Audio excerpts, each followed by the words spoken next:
You're watching us here on Chartbusters. As promised, let's get chatting with the management of Finolex Cables. It reported a good quarter as economic activity returned to normal or closer to normalcy. Revenues for the company grew by about 18%. There was also a slight expansion in the margins. We have Mahesh Viswanathan, who's the director and CFO of the company, joining in to tell us a little more. Thanks a lot, Mahesh, for joining in. Let me ask you about your new categories. How much do they contribute as a proportion of total sales, and what is your target there?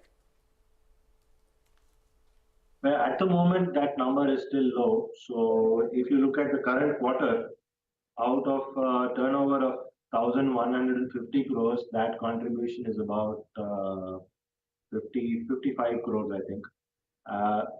The near-term target that we have is that we cross on an annual basis a 200 crore turnover, and in the next 2 to 3 years, take that up to 500 crores. All right, sir, you had launched the electric iron. That falls in the part of a new segment. How is that segment in particular performing? The last quarter in that segment across the board, I think there was a sluggishness, partly because I think discretionary spends across the board have been a little low. And I see this commentary also from many of the other competitors in this area. So I think it is not something that we are seeing for ourselves, but across the board it has been visible.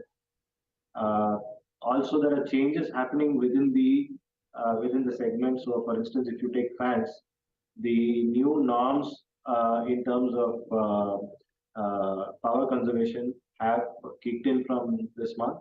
So model changes are happening, supply chains have to be realigned, and so I think there is going to be a little time before one starts seeing growth.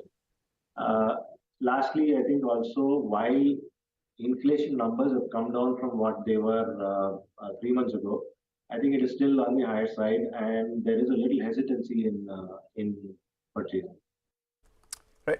Mahesh, just wanted to understand if you could quantify the cash that you have on your books and your plan to utilize this cash. We have at the moment, at the end of the quarter, approximately 2,200 crores in liquid investments. Like I've said before, we have been looking actively to make some acquisitions. Unfortunately, the valuations that we are getting are not something that we are comfortable with. So we are looking for targets which are, on the one hand, which will add value to the product lines that we have, and at the same time bring in some technology or other expertise, but at a reasonable price. So that's something that we are looking for actively, and as and when we get there, I think the idea is to make that buy without resorting to any borrowing.